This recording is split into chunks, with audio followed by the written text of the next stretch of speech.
Hello students, आज हम लोग पढ़ेंगे क्लास 12th के चैप्टर 3 करंट इलेक्ट्रिसिटी के topic combination of cells in parallel. ठीक है, इसके पहले हम लोग ने पढ़ा है कि जब हम लोग सेल को सीरीज कॉम्बिनेशन में लगाते हैं तो उसका इक्विवेलेंट ईएमएफ कितना निकल कर आता है और उसका जो इक्विवेलेंट इंटरनल रेजिस्टेंस होता है उन combination of cells in series का वो कितना निकल कर आता है। तो इसी तरीके से आज भी हम लोग को क्या करना है, combination of cells in parallel, जब हम लोग सेल्स को पैरेलल कॉम्बिनेशन में लगाते हैं उसकी वजह से उन सेल का जो इक्विवेलेंट ईएमएफ होता है वो कितना निकल कर आता है और जो इंटरनल रेजिस्टेंस होता है इक्विवेलेंट वो कितना होता है उसको हमें फाइंड करना है। ठीक है, तो इसके लिए हमें कुछ चीजें हैं जो कि मालूम होनी चाहिए, जैसे कि हम जानते ही हैं कि V is equal to I R Ohm's law से ये हमारा रिलेशन होता है जो कि है किसके किसके बीच में। अगर मान लीजिए हमारे पास कोई एक रजिस्टर हो R और उस पर हमने V वोल्टेज अप्लाई किया, ठीक है, तो उसकी वजह से यहां पर अगर करंट I डेवलप हुआ तो जो रिलेशन बनता है इन तीनों के बीच में वो होता है कितना, V is equal to I R. यानी कि इस रेजिस्टेंस के क्रॉस जिसपे कि रेजिस्टेंस कितना है R है, उस पे अगर V वोल्टेज अप्लाई किया जाए और उसकी वजह से करंट I डेवलप हो यहां पर तो V is equal to I R होता है। एक रिलेशन ये। दूसरा, हम लोग ने पढ़ा है अपने पिछले लेक्चर्स पे कि एक जो सेल है उस सेल का एक ईएमएफ होता है और वो बराबर होता है उस सेल के टर्मिनल्स पर जो वोल्टेज अपीयर हो रहा है उसके प्लस जितना वोल्टेज ड्रॉप हो रहा है अंदर उस सेल के। ठीक है, यानी कि अगर यहां पर देखें तो ये जो एप्सिलॉन है वो है क्या, EMF of the cell, V है voltage across the terminals of the cell, I है उस सर्किट में फ्लो होने वाला करंट और R है internal resistance of the cell.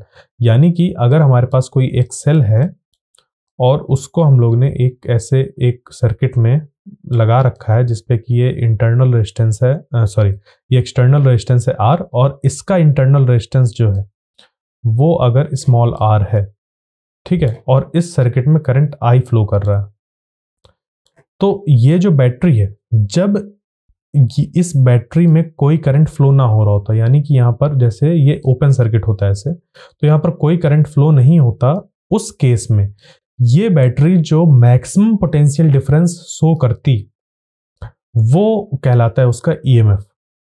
और अब जब उसको कनेक्ट कर दिया गया है एक एक्सटर्नल लोड से या एक्सटर्नल रजिस्टर से, उसकी वजह से क्या हुआ, यहां पर एक फाइनाइट वैल्यू ऑफ करंट यहां पर डेवलप हुआ जिसकी वजह से यहां पर जो कि इसका इंटरनल रेजिस्टेंस है उसके अंदर कुछ वोल्टेज ड्रॉप हो जाता है। ठीक है, तो फिर उसकी वजह से यहां पर जो इसके टर्मिनल्स पर वोल्टेज अपीयर होता है वो V अपीयर होता है। यानी कि अगर इसको एक छोटे से एग्जांपल से लेकर समझा जाए, जो कि मैं पहले भी डिस्कस कर चुका हूं, कि आपके पास अगर एक ड्राई सेल है जो कि आप खरीद कर लाए हैं अपने टॉय कार पे या जो टीवी का रिमोट होता है इन सब में डालने के लिए, तो ये जो ईएमएफ है ये एक तरीके का वोल्टेज ही है। ये क्या है, उस सेल का मैक्सिमम वोल्टेज जो कि वो प्रोवाइड कर सकता है।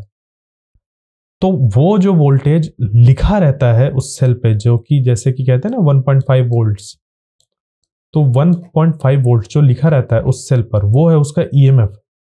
जबकि एक्चुअल में जब हम लोग मेजर करेंगे तो उसकी वैल्यू कुछ 1.3 या फिर 1. कुछ इस तरीके से कम होगी। वो कभी भी उसकी वैल्यू क्या होती है, इससे ज्यादा 1.5 से ज्यादा नहीं होती है। ठीक है, तो अब 1.3 हो सकती है, 1.4 हो सकती है, कुछ भी इसकी वैल्यू हो सकती है। ये हो गया। अब उसके बाद ये जो I है ये है करंट जो कि सर्किट में डेवलप हुआ है और R है इंटरनल रेजिस्टेंस। तो IR देखो, I into R, current into resistance की वैल्यू क्या है, ये भी एक तरीके का वोल्टेज ही है। ये भी क्या है, ये भी एक तरीके का वोल्टेज ही है। तो ये जो वोल्टेज है, ठीक है, ये जो वोल्टेज है ये वोल्टेज ड्रॉप हुआ इस सेल के अंदर, तो बस उसी चीज को यहां पर लिख दिया गया है। जैसे कि अगर इसको लिखो तो मान लीजिए 0.2 है तो 1.3 प्लस 0.2 या 0.2 इसको ऐड करने में 1.5 के बराबर हो जाएगा। तो बस इसी चीज का यूज करके हम लोग का ये जो इक्वेशन है वो निकल कर आई है, जो कि किसी सेल के मैक्सिमम वोल्टेज या मैक्सिमम पोटेंशियल डिफरेंस और उसके टर्मिनल्स पे मिलने वाले वोल्टेज, जब करंट आई फ्लो कर रहा हो उस वक्त जो वोल्टेज हमें मिलता है उसको, और जो एक इंटरनल रेजिस्टेंस पर वोल्टेज ड्रॉप होता है उसको, इन तीनों चीज को आपस में रिलेट करती ये इक्वेशन हमारी होती है। ठीक है, तो इस इक्वेशन को और इस चीज को हमें ध्यान रखना है और इसी को लेकर हम लोग आगे बढ़ेंगे। एक और चीज है कि जब भी सेल्स को हम लोग पैरेलल कॉम्बिनेशन में लगाते हैं, या सेल हो या कोई रजिस्टर हो या हम लोग का कोई दूसरा इलेक्ट्रिकल कंपोनेंट हो जैसे कि कैपेसिटर, और आने वाले चैप्टर्स में हम लोग इंडक्टर पढ़ेंगे।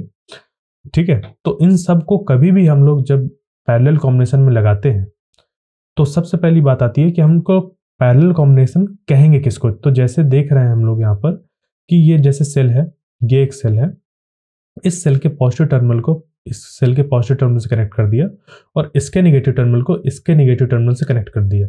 तो जब हम लोग ने इस तरीके से कनेक्शन किया, यानी कि इसके दोनों टर्मिनल्स इस बैटरी के दोनों टर्मिनल से कनेक्टेड है, और सेम जब टर्मिनल से कनेक्टेड होते हैं तो हम लोग का जो ईएमएफ होता है वो एडअप होता है। ठीक है, जब सेम टर्मिनल्स ऐसे कनेक्टेड होते हैं, और देखो क्योंकि दोनों के दोनों टर्मिनल्स आपस में कनेक्टेड है तो ये पैरेलल कॉम्बिनेशन कहलाता है। ये पैरेलल कॉम्बिनेशन तब भी कहलाएगा जब ये आपस में ऐसे कनेक्टेड हो। ठीक है, ऐसे कनेक्टेड हो, यानी कि एक बैटरी का नेगेटिव टर्मिनल दूसरे बैटरी के पॉजिटिव से कनेक्टेड हो, इसी तरीके से इधर का इसका नेगेटिव इसके पॉजिटिव से कनेक्टेड हो। इस केस पर भी जो ये यहाँ पर कॉम्बिनेशन बन रहा है ये एक पैरेलल कॉम्बिनेशन बन रहा है। बस अंतर क्या होगा, अंतर इतना होगा कि यहाँ पर जो ईएमएफ होगा वो एक दूसरे को कैंसिल आउट करेगा, एडअप नहीं होगा। जबकि यहाँ पर क्या होगा, जब सेम टर्मिनल्स आपस में कनेक्टेड होंगे तो ये एडअप होंगे। तो देखो क्या अंतर है सीरीज और पैरेलल में। पैरेलल में जो दो टर्मिनल्स हैं वो दोनों के दोनों आपस में कनेक्टेड होते हैं। एक और बैटरी होती तो वो बैटरी भी यहाँ पर ऐसे कनेक्ट हो जाती। ठीक है, वो बैटरी भी इस जगह पर ऐसे कनेक्ट हो जाती। ठीक है, तो इन सब के जो टर्मिनल्स हैं वो सारे के सारे आपस में कनेक्टेड है, यानी कि ये कुछ ऐसा है कि आप हैं और आपका फ्रेंड अगर आपके सामने खड़ा हुआ है। ठीक है, तो आप दोनों ने क्या किए, अपने दोनों के दोनों हैंड्स आपस में एक दूसरे के पकड़ लिए। जैसे आपने इसका लेफ्ट और इसका राइट, और आपका राइट और इसका लेफ्ट आपने ऐसे पकड़ लिए, तो जो ये कॉम्बिनेशन बना, ये कॉम्बिनेशन क्या हुआ, पैरेलल कॉम्बिनेशन हुआ।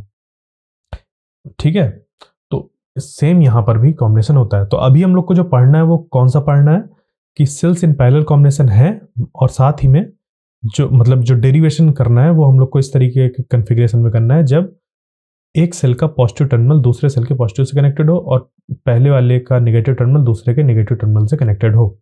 ठीक है, ये चीज हुआ। तो जब ये हम लोग का पैरेलल कॉम्बिनेशन होता है तो सबसे खास बात ये होती है कि इन पॉइंट्स के क्रॉस जो वोल्टेज होगा, वोल्टेज यानी कि V, इस टर्मिनल वोल्टेज की बात हो रही, जब सर्किट में करंट आई फ्लो हो रहा होगा, यानी कि जब सर्किट में करंट फ्लो हो रहा होगा उस केस में जो हमें यहाँ पर वोल्टेज देखने को मिलेगा वो इस सेल के लिए भी सेम होगा और इस सेल के लिए भी सेम होगा। ठीक है, यानी कि पैरेलल कॉम्बिनेशन पर जो पोटेंशियल डिफरेंस होता है वो हमेशा सेम होता है। यहां पर चाहे रजिस्टर्स लगे हों चाहे सेल लगे हों, इन पॉइंट्स के क्रॉस जो वोल्टेज होगा वो हमेशा सेम होगा। यहां पर जो डिफरेंट होता है हर एक आर्म में, वो डिफरेंट होता है करंट। ठीक है, तो जैसे यहां पर हम लोग देख रहे हैं कि ये हमारे पास जो सर्किट है, इस सर्किट में मान लीजिए कि ये कुछ ऐसा यहां पर कनेक्टेड होगा। ठीक है, यहां पर ये कनेक्टेड है कैपिटल R से, यहां पर इस तरीके से। तो यहां पर करंट फ्लो कर रहा है I, अगर क्या कर रहा है, करंट I फ्लो कर रहा है, जैसे ये फ्लो कर रहा है, तो जैसे ही इस जगह पर आएगा जहां पर ये ब्रांचिंग हुई है तो ये करंट दो पार्ट्स पे डिवाइड हो जाएगा। ठीक है, और हमें ये इक्वेशन मिलेगी कि ये जो करंट I है वो दो पार्ट्स पे डिवाइड हो जाता है, I1 और I2। इसको अगर आपको समझना है तो आप ऐसे समझ सकते हैं जैसे कि ये मान लीजिए कि वाटर पाइपलाइन है, ये वाली पाइपलाइन थोड़ी मोटी है, ये वाली पतली है, ये थोड़ी सी ऐसी है, और मतलब ये वाली ऐसी है। तो ये वाली जो पाइपलाइन है ये सेम है, और यहां पर ऐसे ब्रांचिंग हो गई, ये पतली है थोड़ी मोटी बट इससे छोटी है। ठीक है, ये इसके क्रॉस सेक्शन को रिप्रेजेंट करा रहा हूं मैं। तो उसकी वजह से हुआ क्या कि यहां पर जो फ्लो है वो डिफरेंट होगा और यहां पर फ्लो डिफरेंट होगा। ठीक है, और जो यहां पर फ्लो होगा इसके सम अप करने के बराबर होगा, यानी कि ये वाला जो फ्लो है उसको अगर लिख दिया जाए तो ये बराबर होगा छोटे वाले और जो उससे बड़ा फ्लो यहां पर हो रहा है उसके बराबर। ठीक है, ये हमें मिल गया। तो सेम चीज यहां पर करिए, जब हम लोग इसको नाम I1 और I2 दे रहे हैं तो I1 I2 लिख दिया और इसकी जगह पर I लिख दिया, ये बन गया हमारा। यानी कि पैरेलल कॉम्बिनेशन में जब भी सेल को ऐसे लगाया जाता है तो ये सेल हो या रजिस्टर हो या कोई भी दूसरा इलेक्ट्रिकल कंपोनेंट हो, तो उसमें जो करंट की वैल्यू होती है वो डिफरेंट डिफरेंट ऐसे हो जाती है, और जब इसको हम लोग सम अप करेंगे तो यहां से आने वाले करंट के बराबर हमें मिलेगा। ठीक है, तो बस ये इक्वेशन हमारी आ गई। अब इस इक्वेशन का ही यूज करके हम लोग जो I1 की वैल्यू है वो पुट करेंगे, I2 की वैल्यू पुट करेंगे और I की वैल्यू पुट करेंगे, और आपस में रिलेट करते हुए जो E इक्विवेलेंट की वैल्यू है उसको फाइंड कर लेंगे और R इक्विवेलेंट की वैल्यू फाइंड कर लेंगे। तो कैसे करेंगे, देखिए ये वाली जो इक्वेशन थी EMF इज इक्वल टू या epsilon is equal to V plus IR, ये इक्वेशन थी। ठीक, इसमें हम लोग क्या करेंगे, अगर लिखना चाहें तो इसको हम लोग रीअरेंज करके लिख सकते हैं। कैसे, ये हो जाएगा epsilon minus V is equal to IR, फिर इसी को और R को नीचे डिवाइड ले आए तो ये R आ जाएगा इधर डिवाइड पे, इधर से हट जाएगा। तो I is equal to epsilon minus V divided by R is equal to I, जहां पर जो R है स्मॉल r वो है internal resistance of the cell, ये जो एप्सिलॉन है वो है EMF, V है voltage across the terminals when current is flowing, और I है करंट जो कि उस बैटरी से फ्लो हो रहा है। जब हम लोग बात करेंगे पहले वाले सेल की तो ये वाली इक्वेशन जो होगी वो बन जाएगी epsilon 1 minus V divided by R is equal to I1। इस V को भी हम लोग V1 ले सकते हैं और ये जो R होगा वो R1 हो जाएगा। ठीक है, क्योंकि पहले वाले सेल के इंटरनल रेजिस्टेंस की बात हो रही है। इसी तरीके से दूसरे वाले के लिए हो जाएगा epsilon 2 minus V2 divided by R2 is equal to यहां पर I2। अब देखो, थोड़ी देर पहले अभी मैंने बताया कि V1 और V2 इनकी वैल्यू सेम ही होगी, क्योंकि पैरेलल कॉम्बिनेशन में जो वोल्टेज होता है वो सेम होता है। तो V1 इक्वल टू होगा V2 इक्वल टू, उसको हम लोग V के बराबर लिख सकते हैं। ठीक है, तो ये इसकी जगह V लिख दिया जाए और इसकी जगह फिर V लिख दिया जाए। अब इनको I1 उठाकर I1 की जगह पर रख देंगे और I2 उठाकर I2 की जगह पर पुट कर देंगे। इसको करने के बाद फिर हम लोग इस I पर फोकस करेंगे और इसकी वैल्यू निकाल कर रखेंगे, हमारा काम हो जाएगा। तो देखो, इसको अगर हम लोग I की वैल्यू रखें तो इसको कुछ ऐसा मान सकते हैं हम लोग कि ये जो दो सेल थे इनको जब हम लोग ने पैरेलल कॉम्बिनेशन में से लगाया, उसको लगाने पर हम एक क्या माने कि ये जो दो सेल का कॉम्बिनेशन है पैरेलल कॉम्बिनेशन, इसको अगर हम लोग रिप्लेस करना चाहें एक ऐसे सेल से जिसकी वैल्यू जो मतलब जिसकी जो EMF की वैल्यू है वो एप्सिलॉन EQ है और जो इंटरनल रेजिस्टेंस की वैल्यू है वो है REQ, यानी कि इसके इक्विवेलेंट एक सेल अगर हम कंसीडर करें यहां पर, तो उस सेल से जो करंट फ्लो हो रहा होगा वो I हो रहा होगा, एप्सिलॉन EQ उसका EMF हो जाएगा और REQ उसका इंटरनल रेजिस्टेंस हो जाएगा। तो उसके लिए जो इक्वेशन बनेगी इस वाली से वो हो जाएगा EQ माइनस V। देखो यहां पर भी माइनस V ही आएगा क्योंकि वोल्टेज जो है वो सेम ही रहेगा इसके क्रॉस, इन दो पॉइंट्स के cross, divided by R equivalent is equal to I। ठीक है, ये हो गया। तो बस इसको यहां पर पुट कर दिया, इसको यहां पर पुट कर दिया और I की वैल्यू पुट कर देंगे यहां पर। तो हमारा जो पूरा रिलेशन है EQ और एप्सिलॉन 1 और एप्सिलॉन 2 के बीच में वो निकल आएगा और REQ और R1 R2 के बीच में रिलेशन निकल कर आ जाएगा। तो बस अब क्या करना है, एक एक स्टेप करके इसको समझते हैं। जो पूरी प्रोसेस थी वो मैंने बता दी। ठीक है, तो देखिए सबसे पहले I1 फाइंड कर लिया। I1 ये हो गया, कैसे v is equal to epsilon 1 minus I1 R1 इस इक्वेशन से हम लोग ने निकाला। और ये इक्वेशन कहाँ से निकल गया है, ये बिल्कुल वही है, epsilon 1 is equal to v plus I1 R1। ठीक है, ये थी, इसी को रीअरेंज किया गया है तो एप्सिलॉन 1 माइनस I1 R1, ठीक है, इक्वल टू v है, और इसी को अरेंज करके ये निकाल दिया। अभी मैंने ये निकाल कर दिखाया है, I1 की वैल्यू ही निकल कर आ गई। ठीक, उसके बाद फिर I2 की वैल्यू निकाली जो कि निकल कर आ गई है, ये भी बिल्कुल वैसे ही एकदम सेम प्रोसेस से निकल कर आ गई। उसके बाद I is equal to I1 plus I2 में पुट कर दिया हम लोग ने I1 और I2 की वैल्यू। तो I1 की वैल्यू हो गई ये और I2 की वैल्यू हो गई ये। I1 की वैल्यू यहाँ पर हो गई ये। अब इसी को हम लोग अगर देखें तो लिख सकते हैं epsilon 1 divided by R1 minus v by R1 plus epsilon 2 by R2 minus v by R2, ये हो जाएगा। ठीक है, अब यहां से देखिए जो एप्सिलॉन 1 बाई R1 है और एप्सिलॉन 2 बाई R2 है, इसको एक साथ लिख देते हैं। ये लिख दिया epsilon 1 by R1 plus epsilon 2 by R2, और ये वाले जो दो टर्म्स हैं ये वाले minus v by R1 minus v by R2, ये क्या हो जाएंगे, ये हो जाएंगे minus v by R1 minus v by R2।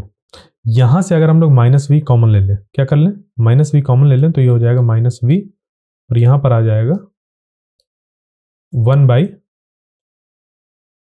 R1 plus 1 by R2। ठीक है, ये दो चीजें बन गई हम लोग की।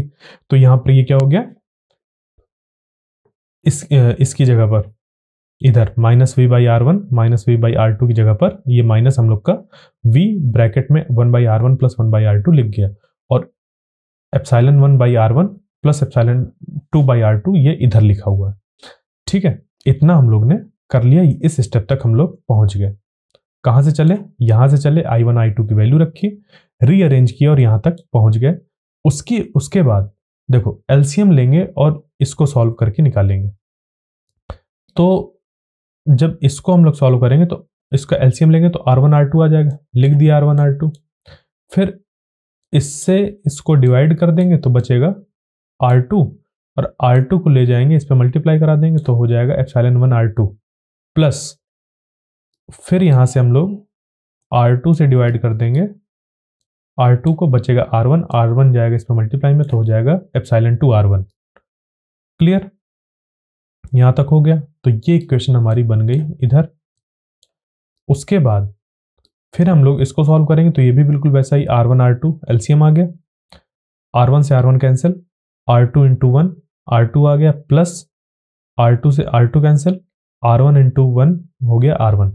तो ये हम लोग की I इज इक्वल टू ये निकल कर आ गया।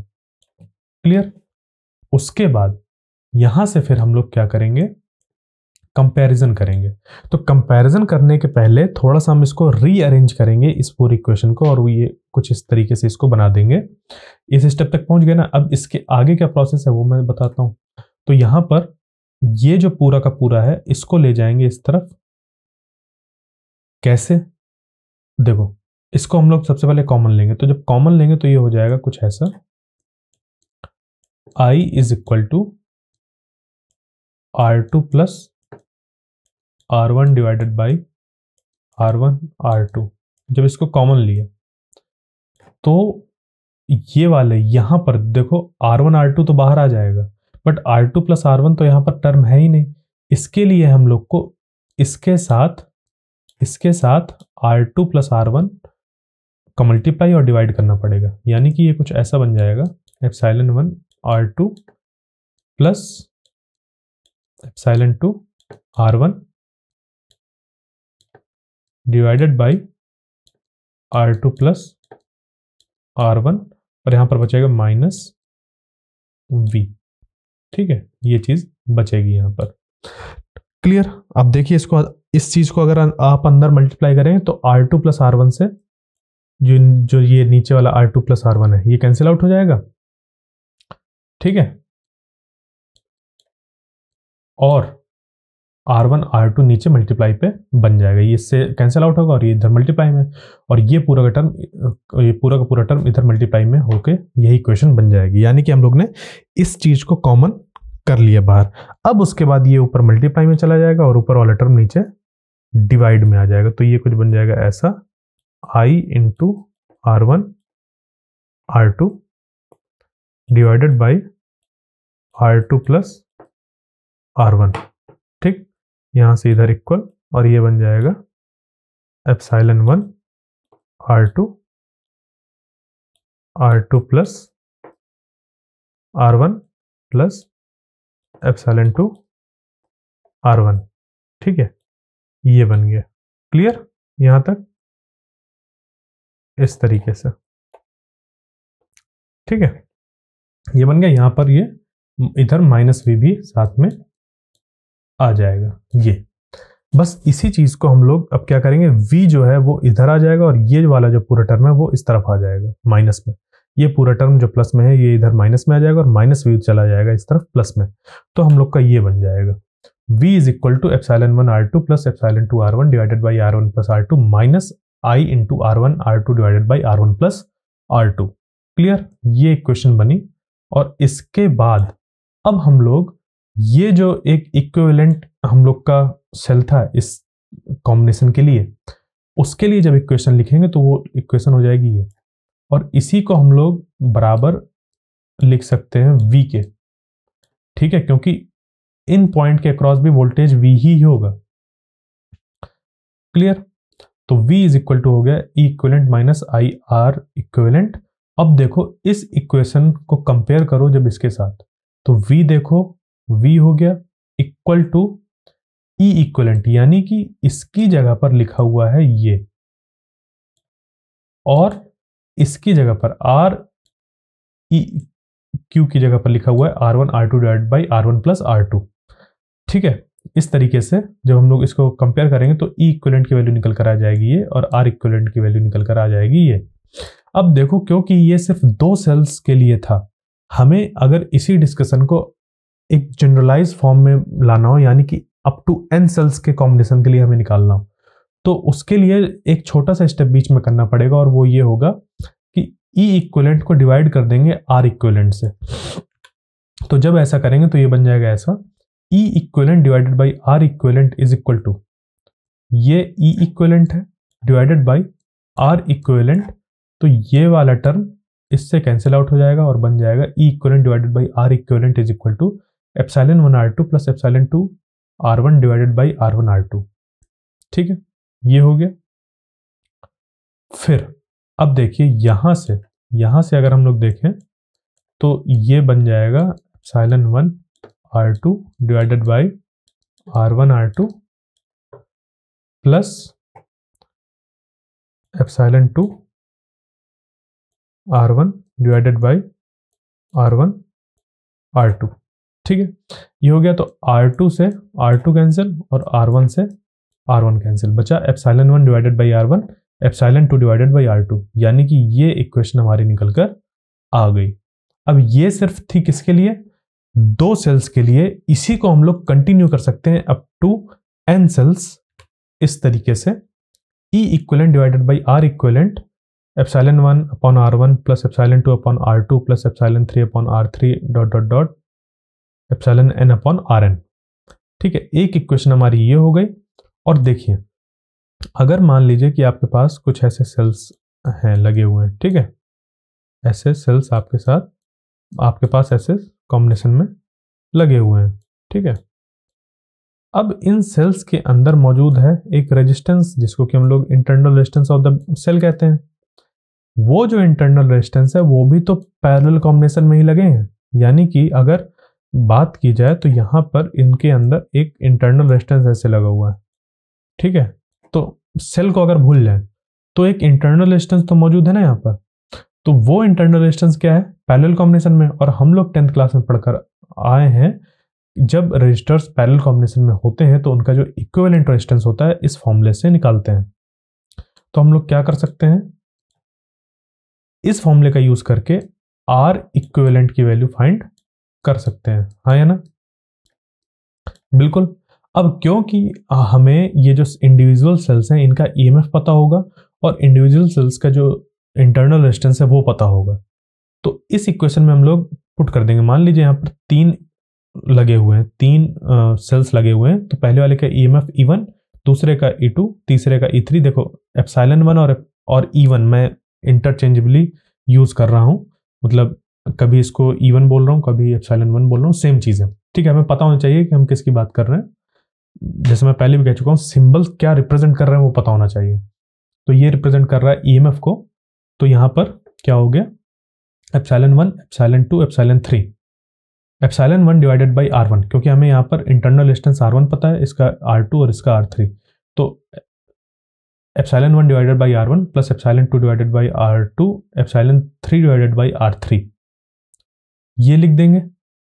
ठीक है, और फिर उसके बाद R इक्विवेलेंट की वैल्यू इस फॉर्मूले से निकाल लेंगे और पुट कर देंगे। तो यानी कि हमें इधर का टर्म सारा पता है, ये टर्म पता है, बचा ये टर्म, तो ये टर्म हम आसानी से निकाल सकते हैं, चाहे वो 3 सेल हो, 4 सेल हो, 5 सेल हो, 6 सेल हो, अगर वो जितने भी सेल हैं पैरेलल कॉम्बिनेशन में, उन सब का हम लोग इक्विवेलेंट ईएमएफ फाइंड कर सकते हैं।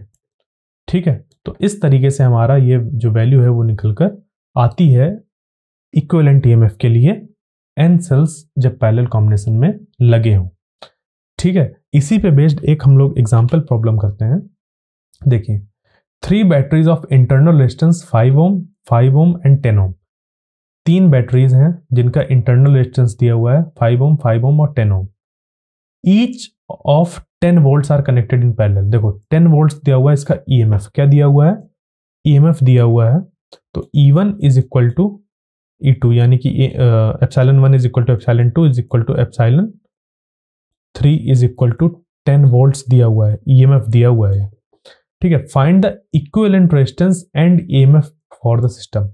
अब हमें इक्विवेलेंट रेजिस्टेंस और ईएमएफ बताना है। देखो इक्विवेलेंट रेजिस्टेंस आसानी से बता सकते हैं, कैसे, क्योंकि ये देखो पैरेलल कॉम्बिनेशन में, किसमें है, पैरेलल कॉम्बिनेशन में, और पैरेलल कॉम्बिनेशन में हम लोग जानते हैं जो R इक्विवेलेंट होता है वो होता है 1 by R equivalent is equal to 1 by R1 plus 1 by R2 plus 1 by R3।